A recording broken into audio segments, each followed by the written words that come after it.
Do you read me? Be advised, you are coming in weak and unreadable.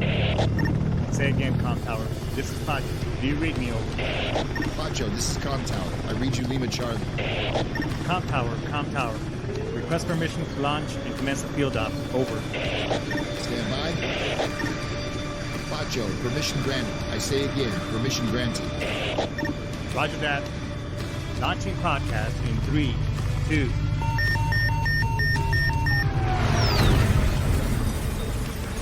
You are now entering the field op with your host, Pacho Correa, Chief Warrant Officer 3, United States Marine Corps retired. Get some. Oorah!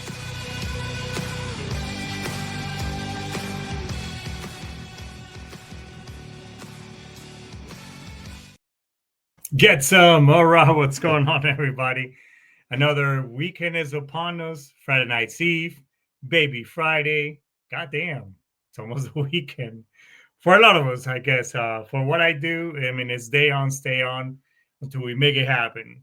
So, but we got a really good show for you.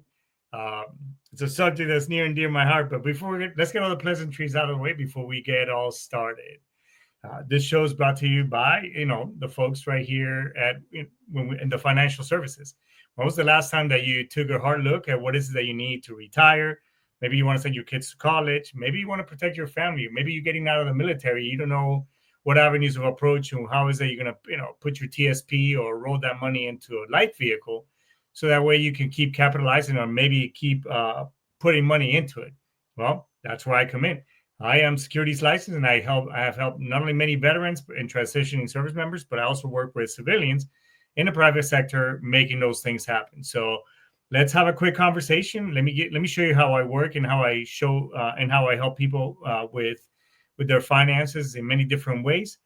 And it's just a simple 30, 40-minute conversation. If something makes sense at the end, we can further explore. If not, that's okay.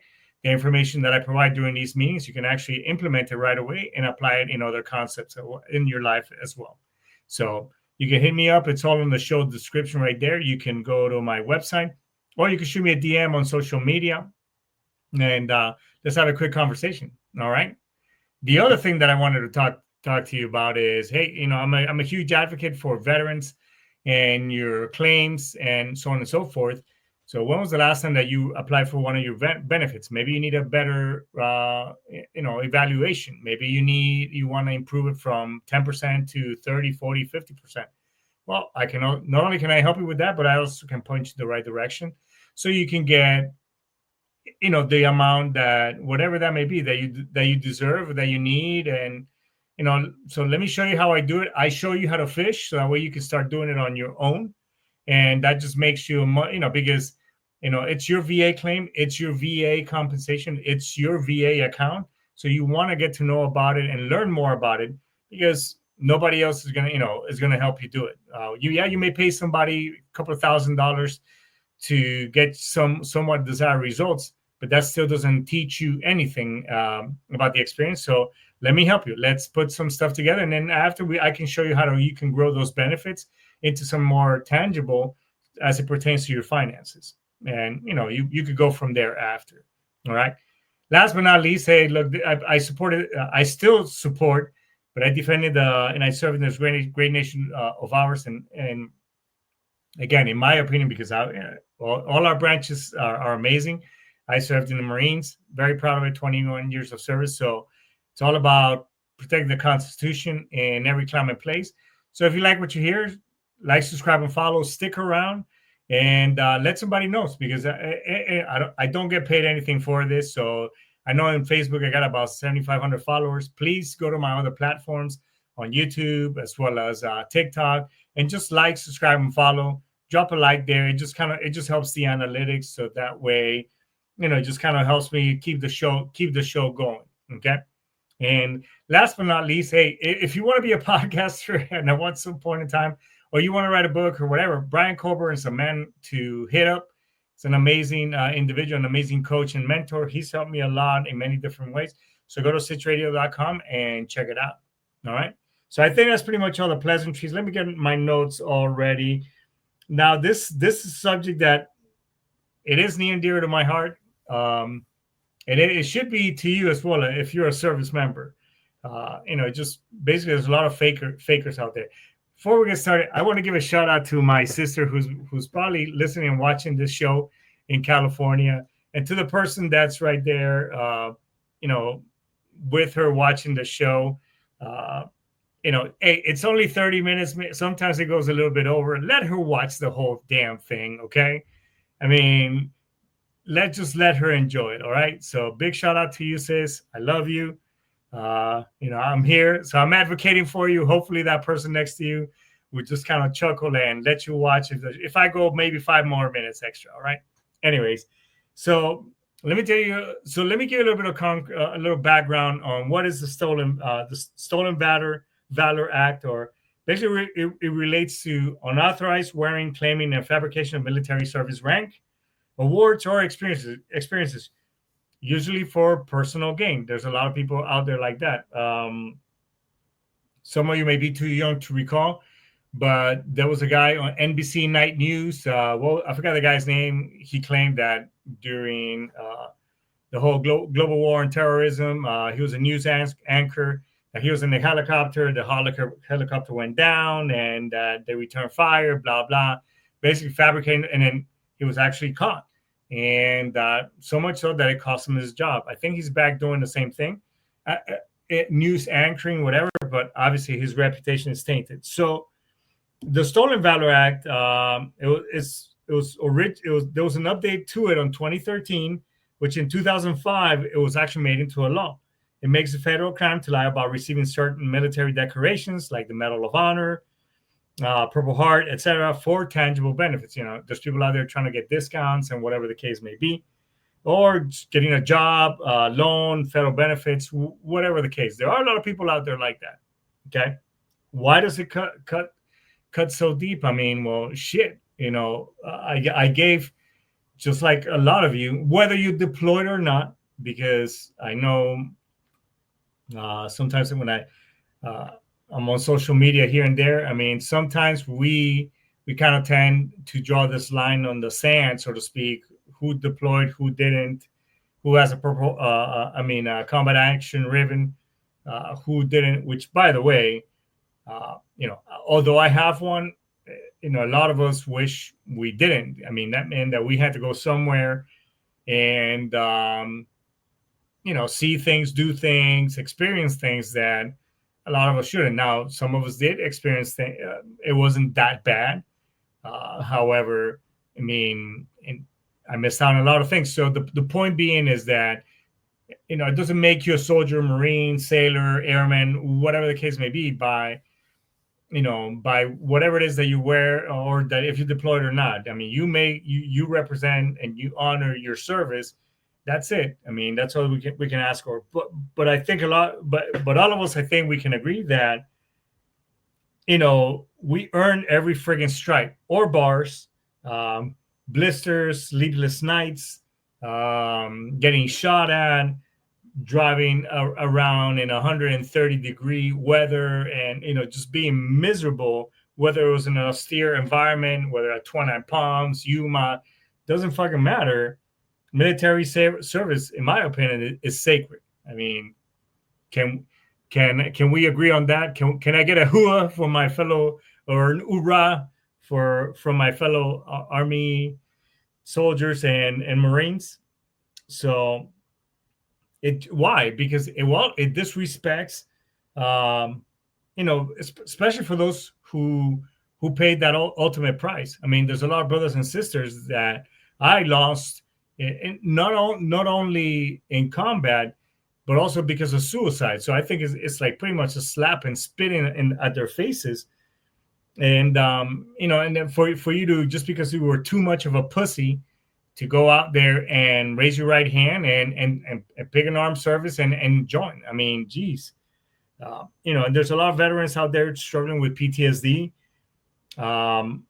moral injuries. I mean, there are some of us that, had returned fire to defend ourselves and defend others, and whatever the case, that probably most likely took a life and other things. I mean, a lot of us carry those burdens, and it's not a fucking picnic. You know what I'm saying? And then, so And then there's a lot of Gold Star families out there who wish their loved one was back, who wish that they, those individuals were back back with them, that they had to attend a funeral where there was a gun salute and all that other stuff, and family member. I mean, so you know there's a lot of people, there are a lot of fakers out there with with fake ass credentials, and you could go out and you could go on social media.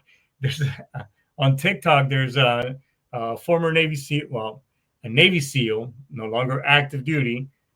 He's an older gentleman, but this guy goes around. I mean, he checks people on the that claim they were Navy SEALs, and basically are going out there posing and wearing their uniform and all kinds of other shit. And I'll get to some real life stories here in just a second. Okay, so so you can find a lot of stuff on social media and a lot of posers out there. Now, some of them you can tell they were just fabricated for clickbait, so to speak. And that's just another thing that just it's true. I mean, what is it you can trust nowadays on the internet? So let me tell you my first encounter when I first moved here back to Florida in 2022. I was on my way. So my wife at the time, as most of you know, she was working in the Middle East, and we were both bachelors and bachelorette, right? That's right. Every fake one is a SEAL. Well, and let me just put it to you. A lot of fake ones, they were either a sniper or they were with recon, to the Marines. So let me just put it like that. So this one cat, so every weekend I was living out of my RV as a trailer. I was living in a creek down by the river. For those of you who remember that movie. Anyway, so every weekend I had my routine. I would empty the shitters in the RV and all that stuff, park it, then go grocery shop at Walmart down the street and rinse and repeat. You know what I'm saying? Anyway, so and look, if a fellow veteran is struggling, I am right then and there. I'm a bleeding heart, obviously, because it's one of our own, even though if I don't know you. Anyways, there was a dude, and I say a dude, he looked somewhat homeless-ish, I guess, and he was like, Marine, please help. No food, no nothing. And I was like, okay. Now, I didn't go in there with, I guess, skepticism. I was like, okay, because I have met homeless veterans in the past. As a matter of fact, a large portion of the homeless community are veterans who fell into hard times. A lot of them is just mental health. So, okay, I parked and I was like, hey, man, I see that you say you were a Marine. What was your MOS? I mean, basic lingo that we use, right? Am I right or am I wrong? So, hey, what was your MOS? I was, what was your job? Oh yeah, I was infantry, and I was like, oh, what happened? Well, I got kicked out. This and that. Now the guy didn't look like he was black. Maybe. However, I asked him, hey, so what happened? Do you need help? I help veterans, blah blah blah. And he goes, yeah, I fell into hard times.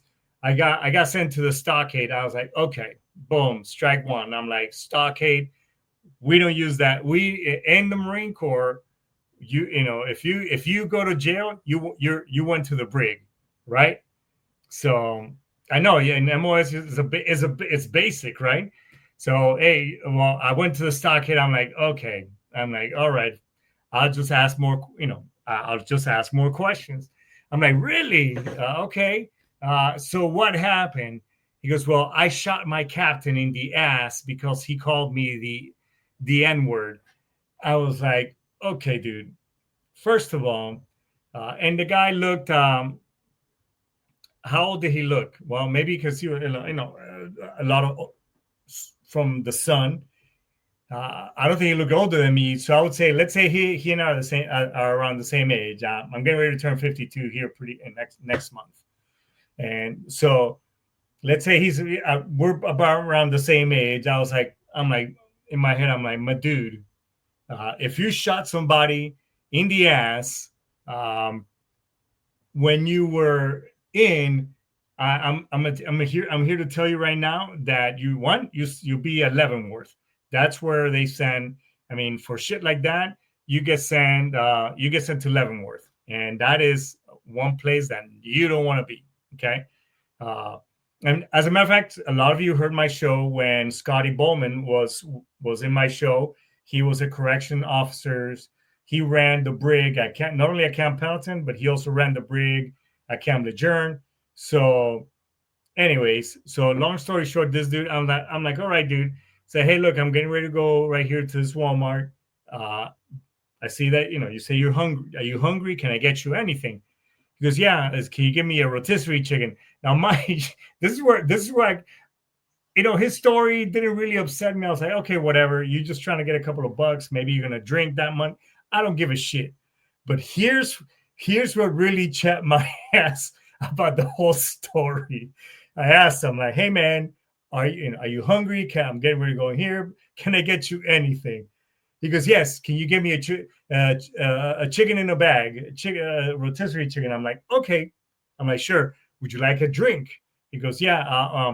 I'll take anything. Maybe some iced tea.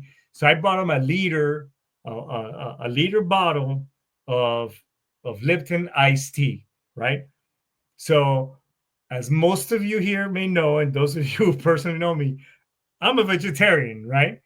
Now, and I'm not judging anybody, whether you eat meat or not. It's just for health reasons. I choose. I guess you could say I'm more borderline pescatarian. But here's what really pissed me off. So I'm like, okay, this dude is probably bullshitting me, obviously, because I already pretty much can tell why. So I come back. I did my groceries, which I didn't take that long. I went and grabbed, because he was just standing right there at the entrance to the shopping center with a carton sign saying, homeless Marine, blah blah blah, whatever. I come back out with this rotisserie chicken and this bottle of Lipton iced tea, and this mother effer, he is gone. And I looked around. I was like, I was so freaking mad because I bought this goddamn bag of fucking rotisserie chicken, and I was like, and then the ice. I don't even drink. I don't drink. For the most part, I don't drink sodas or a lot of heavily sugared, drinks or sodas or whatever the case. Now I will tear some shit up when it comes to some dulce de leche Häagen-Dazs. My wife is probably watching right now because she's watching the show. But that's another story. All right, don't judge me. But I was so mad walking around with this fucking chicken that I was like, God damn it. Not only are you not a Marine, but you made me, I bought you out of the kindness of, now what am I going to do with it? So luckily where I had parked the RV, I gave the chicken to the lady because it was in this person's property. And luckily she took it, thank God, because I grew up in a culture, especially Hispanic culture, where God forbid if you wasted food. I mean, that was an ass whipping right there. Guaranteed. I mean, I could just hear my mom, la comida no se bota, you don't waste any food, blah, blah. And my mom was, very swift and deadly with la chancla. So those of you know what that is. If you don't know, you're lucky. That's when she would throw her sandal like a boomerang, and I mean, she was like RoboCop with that friggin' thing. So that's one of my encounters. The other one that I had is I was up in Texas. So the whole point. So let me just kind of sum up that one. I get it. You're homeless, and whatever. Maybe you get a little bit more compassion nowadays. If you play a service member, whatever. And by the way, I love wearing my hat, and I've always loved representing my armed forces, not just when. As a young Marine, because we hated shaving our faces. I mean, let's be fucking real. Because I know some of you now, you guys go home on the weekends, you don't shave, you guys are just nasty. But So when you're home, you're like, "Oorah, get some!" And so and anyways, everybody's proud. Everybody's the hardest mother effort. When they're back home wearing all their stuff. So I get it that you're looking for compassion. You're trying to make a buck so you can survive. Whatever. It doesn't make it right. I can understand where you're coming from, but if people are out of kindness, not just me because I bought the chicken. However, people are gonna do things for you. I mean, be thankful. At least wait for. I mean, I'm just saying it was just wasting food. That's kind of what chapped my ass the most. So moving time forward, I'm walking. I was up in Texas, and I'm in the finance industry, and we're our office is. By the way, if you're looking for work and you're looking for something to a side gig, a side hustle, and you want to earn some licenses in the industry, state licenses, by the way, not just company licenses. Drop me a DM. Let's have a conversation. If it makes sense and if it's a good fit, great. If not, that's okay. So, because I was helping my daughter when she had her major surgery. You guys remember in April when I had a couple of shows done from Texas. Anyways, so I ran into somebody, and at I think it was at the American Legion, right there in McKinney. So I went over there and I met this one person. I don't know, because some of these places allow public access. For example, the American Legion right here in Hollywood allows civilians to come in. They don't check the DD-214s or credentials because it's right next to Old Town Hollywood. Okay. So I'm just saying this because at this American Legion, I was this lady and this guy, and they were like, "Oh yeah, I was in the Air." The guy was like, "I was in the Air Force." I'm like, "Oh, cool," blah. Just kind of talking. I didn't do the whole, "Hey, what's your MOS?" Blah blah. So we're just talking. I was like, "Oh well, this is what I do." Why don't we have a conversation? They came over, and she goes, "Yeah, well, I have PTSD." Blah blah. And I was like, "Oh, okay. Did you go to combat?" No. So she just kind of goes off in this long, just weird story, and she says that she was assaulted. I don't want to get too much into it, but I was just like, holy shit, that's and being a SARP, a sexual assault response coordinator. And while I was that was one of my last duties before I got out, which is a terrible job. You're helping that individual. However, you get to deal with some really heavy duty shit. I don't recommend it, but so I'm here like, oh my God. I was like, okay. So she comes over, and then I'm not discrediting. Maybe that did happen. That didn't. I'm not here to discredit that part. I'm here to discredit the whole thing that, oh yeah, I'm a veteran. I got the service dog and blah blah. So she and this dude. I do agree that everybody throws PTSD now like it's like it's fucking confetti out there. I do agree with you on that. So this person comes over and we're talking, and she has this ginormous freaking dog. I mean, this thing. I mean, the poops of this thing. I mean, they have to use a shovel and a 30-gallon trash bag. Not just the little ones that you roll out and like, oh, let me pick up your poops. They're, for like my dog Taps, who's a little medium-sized dog. This thing, so Taps is pretty much trained. He just kind of lays there and he sees this big ass animal. He's just laying there. He's like, bro, what is this thing? And this dog is just kind of like all over, like ADHD, like, wow, and she's like, oh, she's telling him down, down, down, down, down, down. And I'm like, hey, is your dog okay? I mean, it seems like you are his service human. So, oh, he's about to alert. And I'm like, and I asked him, alert for what? She goes, me, I'm about to go off. And so I'm here, we're having, I'm interviewing her because she expressed interest in what I do, having a job, because she said that she needed a work, blah, blah. And I'm like, so what branch did you say you were in? You say, oh, well, I was in the Army, and was like, huh, oh, okay. What did you do? He says, well, I did, several things. I did logistics but she couldn't really give me anything concrete, whatever. And then I looked at the dude that she was with, the so-called Air Force veteran, and my guy is, I just kind of looked at him, and he just kind of looks at me and gives me, the dude to dude look, like hey, dude, I'm just here. You know what I'm saying? I'm like, okay, whatever, bro. So I was like, I kind of wrote that off, and I was like, I ended the interview. I'm like, hey, look, I don't think this is right up your realm. Let me just do some research, and I just gave some bullshit remark, and I just kind of left it as that. So yeah, there were just a lot of red flags, and I was just like, whatever, fuck this. Okay. So now, a lot of you may be thinking, well, why didn't you call him out? Why didn't you, look, would that really help anything? I could call them out right then and there and get the fuck out of, whatever. You're not really, hey, dude, if in your head you were, Ricky Rambo, fuck yeah. Hey, have at it.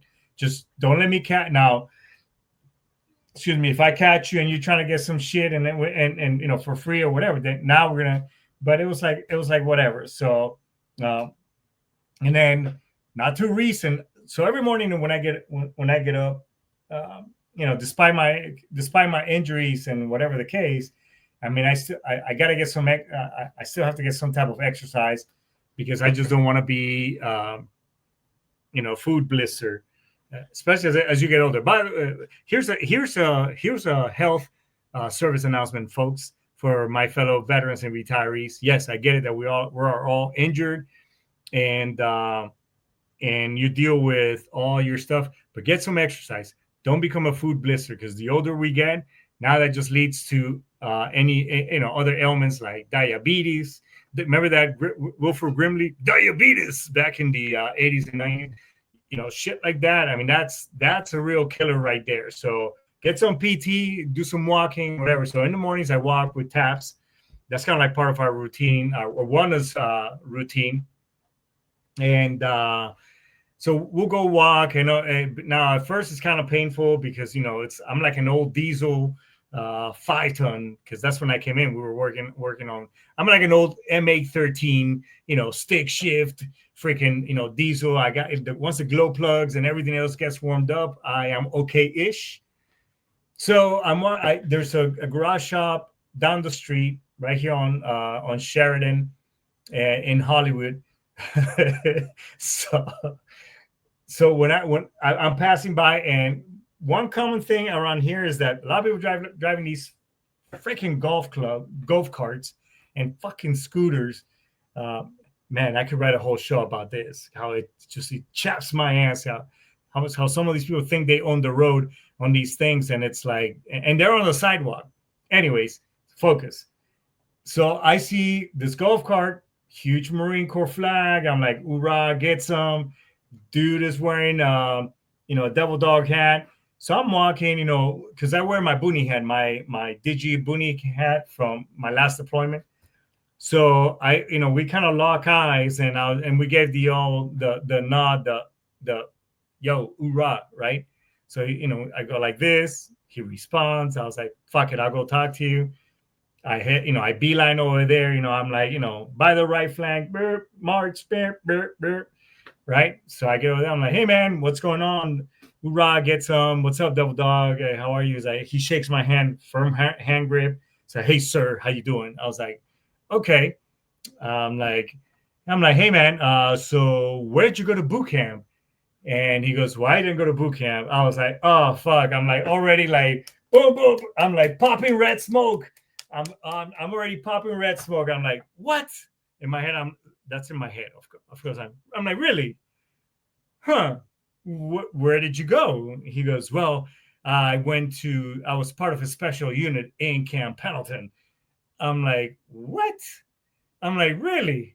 I was stationed in Camp Pendleton for like, almost 20 years. What unit are we speaking of? Because I know that place in and out. And and the motherfucker He's like, well, it was one of those that, I'm not supposed to say. I'm like, oh, bro, you really, you're going to go with that fucking line? I'm like, okay. I'm like, huh, what did you get out as? Well, he was like serving me left and right. I'm like, well, sir, I got out as a major. I'm like, as a major? Really? Interesting. I was like, I was a chief warrant officer, blah, blah. Now, why do I mention that? Because those of us, everybody watching this show right now, ain't no major gonna serve me. There isn't. I mean, unless maybe he looks young, maybe he's younger than me, maybe I'm looking older. I don't fucking know. But nonetheless, and it's like that same bar rule or same rank rule. Like if you're a staff sergeant and I'm a staff sergeant, you're not gonna call me a staff sergeant Korea, whatever. We're it's kind of like, hey, we're in first name basis or Korea or whatever, right? So same thing in officer ranks. We have the one bar rule. So if it's one bar, it's kind of for warrant officers, it's a little bit different. But 2 bar, 3, it doesn't matter. We're pretty much like, hey, we're on first name basis. There's nobody else around us, bro. Hey, yeah, Mike, Chip, whatever the fuck your colonel name is. I think that. Hi, I'm Chip, Lieutenant Colonel. Hi, nice to meet you. Anyways, so he's like, yes, sir. Blah blah, and I'm like, my bro. I'm like, really? Okay. So I just kept digging. I'm like, oh yeah. So what did you do? What was your MO? Keywords. What was your fucking MOS? He goes, well, I was special operations and blah blah blah. I was like, at that point, I was just like, this motherfucker. So I'm like, okay, well, shook his hand. I'm like, thanks for your service, champ. I didn't say it like that, but I was like, hey, thanks for your service. And I laughed my whole ass off for the rest of the walk. But the more I walked, the more pissed off I would get, right? So in my turnaround point, which is usually after the Publix. By the way, if you're in the East Coast, West Coast, if you don't know what a Publix is, it's like a fucking Albertsons. It's a grocery store, right? So I went to my turnaround point, and I was like, I wasn't gonna confront him, but I was gonna confront him. So I was going back, and boom, I pulled into the mechanic shop, and I introduced myself to the guy Miguel, the head mechanic. I'm like, hey, dude, where's that guy that was here with the golf cart? He's like, oh yeah, he left. He's done. Blah blah blah. And yeah, I Tony the Tigered him. They're great, right? So I'm like, hey, what? Did he tell you that he was in the Marine Corps? And he goes, yeah. He was telling me that he served and all shit and that. I'm like, did you give him a fucking discount? And he's like, well, he just needed his the lugs on his golf cart on the wheels tightened. So I wasn't gonna charge him. I'm like, dude, that guy wasn't in the service. He goes, really? He goes, how do you know? I'm like, bro, I asked him a bunch of questions. When we meet another service member, we kind of have these things that we ask, and it just kind of and then based on that conversation, we pretty much know that, hey, this person is full of shit. Bottom line, the guy kind of chuckled. I'm like, if he comes back over here, tell him, hey, that Marine that was just that you were talking to, he says you weren't a fucking Marine. So, and I'm not going to give you whatever discount, right? So that was another incident. And then the last incident I'm going to talk about, now, I don't know if she did have a photo. Maybe she was, maybe she didn't. But where I question her service is on the part where, she was going to be on the show, female. She said, hey, I was the first female that went through infantry school. She was a nurse, and I did see a picture. I don't know if it was made up, but it was from, you can tell it was from the late 80s or early 90s. So that I can vouch. I didn't see her DD-214 because I wanted to interview her because she was going to be on my show. Now, those of us who are on social media and have a presence, we kind of dance this gray area as to, who do we put on the show? Because one, it's my credibility on the line, and I need to give you as the I need to give you good content so you can consume it and you can talk about it, and whether we agree, disagree, doesn't really matter. But I felt like I'm also a screening point that I'm not going to put something out here that's just bullshit. You know what I'm saying? So anyways, I went to her house and we're talking. He's like, yeah, I was the first infantry the first nurse, and I was like, okay, in the 90s. I'm like, although I did look her up, and I searched all over social media, Google, whatever. Her name wouldn't come up in the platforms where I looked to see how valid her statement was, because her name was not coming up. Now, if you were the first ... on whatever, don't you think that there will be some type of validation out there, especially nowadays with Wikipedia and whatever else? I think so. So, but I just couldn't find her. So so I'm interviewing her, and I'm filming the show because I was gonna edit it and all that stuff, and then upload it on here. So long story short, I'm just getting deeper, and I'm realizing the show. I'm like, okay, this person, although they may have served, that was kind of gray area. Although they may have served, I think somewhere on their head, the story just got out of control. So much so that they fucking believe it. The cherry on top, I was like, okay, well, thanks. I kind of, entered because I was filming everything through my phone, because I'm pretty much a one man. I could do a show from pretty much anywhere. So I ended the show. I was like, in my head, I'm like, I don't know. What put the cherry on top is, as I'm leaving through her house, which, by the way, fucking hoarder. It was disgusting. I mean, you can barely move in there. And I'll tell you the story of, and I'll end the show with this. I'll tell you the story about some food, some what do you call that, with beans in it? Chili. She made me some chili to eat. I'll tell you that at the end. Anyway, so as I'm walking out, she had a cutout picture of Chuck Norris, and I don't know if she signed it, but he goes, "Oh yeah, that's my uncle, Uncle Chuck, I call him." I'm like, "Really? That's your uncle?" I'm like, "For real?" Yes, that he is my uncle. I'm like, I was like, okay. And then whatever. So she, oh yeah, here's your chili. She made some chili, but she's a heavy smoker, which was crazy. I mean, the house reeked like cigarettes. I had to come home and take a shower. So I got this Ziploc bag with this chili on it. It looked like somebody puked. I mean, God honest truth. When I walked into the house, my wife was like, "Oh my God, were you smoking?" I'm like, "Oh no." And I go, "Look, I brought dinner." And she opens it. "Oh my God, it smells like a pack of Newports up in this." It's like, ew. I mean, we had to immediately just go out to the street and throw it out on the garbage. So, but why do all these things matter? Obviously, because it cuts deep. It pisses. Look, I'm sweating right here like a whore in church. But I'm a little upset because at the end of the day, I mean, again, a lot of us people out there, respect is earned. It isn't claimed, right?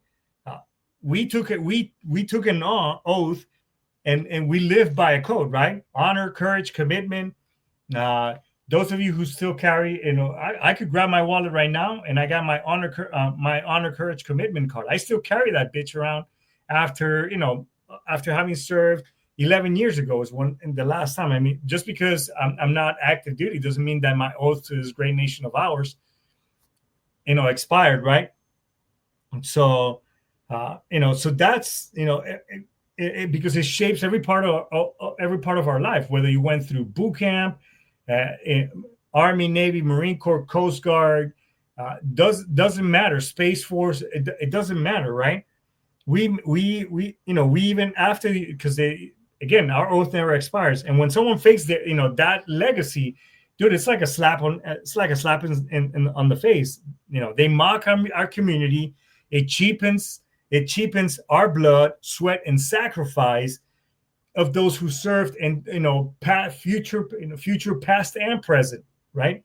So, and it just does hidden damage. I mean, credibility. When these fake vets are exposed, it screws the shit up for the rest of us. That when we try to, hey, look, do you guys do military discount? Well, no, not really. We stopped doing that because a lot of people were faking it. I said, well, because that has happened to me. Say, well, that's why you ask for military ID, not just VA. Although VA works, but boom, because even now as a veteran, you get a different type of ID. Okay. obviously it triggers trauma for some veterans, especially those who with PTSD. I mean, hearing a faker spout off about combat, it can reopen emotional wounds. I'm like, wait a minute, no, I was fucking there, bro. Who the fuck are you? You know what I'm saying? So, and it creates, it creates confusion in the sense that the public is already desensitized to us now, so much so that I mean, I think the ones that got so screwed over were the guys and gals that went to Vietnam. I mean, that's the hard truth. Those are the forgotten few, in my opinion. Those are the guys that are most thankful and just amazing people. Every time I return from Iraq, we had a lot of vets, and they're like, very gracious type of people. So my heart goes out to them. But so the public is already desensitized to us. They don't know enough about us. It's like there's or they in a day and age where, I mean, shit, I don't want to get into politics.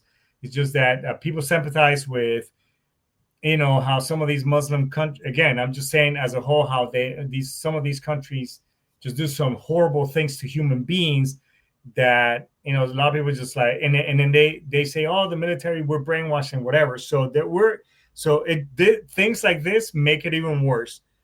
And now it makes it also seem that everybody's lying about their service, right? And the families of the feel it too, in the sense that parents, spouses, children of fallen service members, obviously, how do they feel knowing that people are stealing their sons and daughters' legacy? Excuse me, that's not even theirs. You know what I'm saying? It's not just the veterans who get hurt. It's, the families that carry the burden as well. I know my kids have had to deal with some shit, because of my service and whatever else. So how do we stop these assholes? How do we spot them? Well, watch out for the red flags. Obviously, those of us who serve, we know uniform regulations, right? When they wear a Marine Blues uniform with Army trousers, black boots tucked in, and all this other shit. It's like, well, wait a minute, you look like a service, like you look like somebody just mishmash a bunch of armed service and you came up with your own fucking branch, right? Wrong lingo. calling book, Marine Corps boot camp, graduation, or Navy basic at Fort Benning, which I know, Angel, right? You went to Navy basic at Fort Benning. I know she's watching the show right now. Or vague timelines, or claiming like, oh, I didn't go to boot camp. I went to a special unit in Camp Pendleton. Yeah, okay, my guy, bullshit. Inconsistencies in their timeline. It's just a bunch of horse shit, right? I mean, you can smell a bullshitter, right?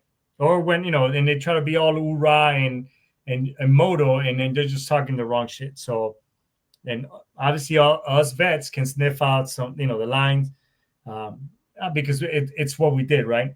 So do we confront them? So you read the room. I mean, is it worth the argument?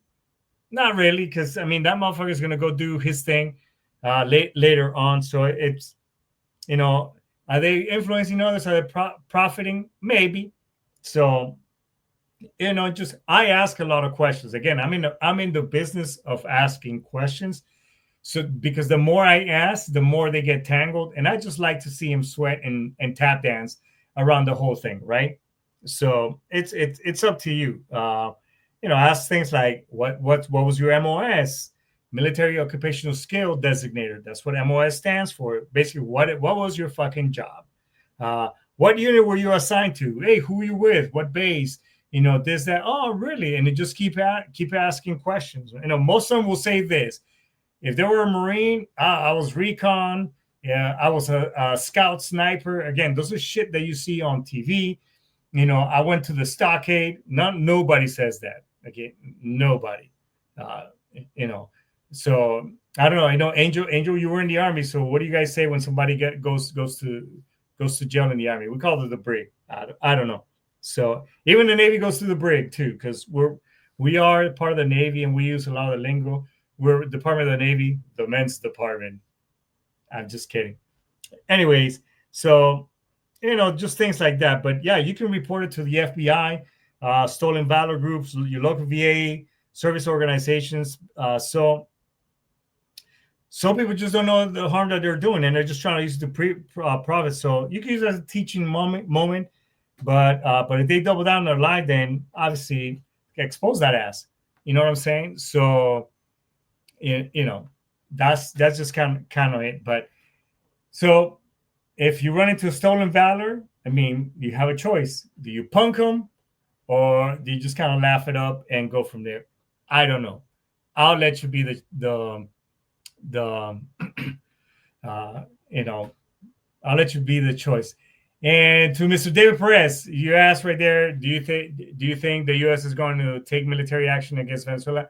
I don't know, my guy. If all I know is that if whatever may happen, and if that's something that moves, that this nation decides to move forward, those of us who are serving and raise the right hand and do a job, I'm sure that's what they're going to do.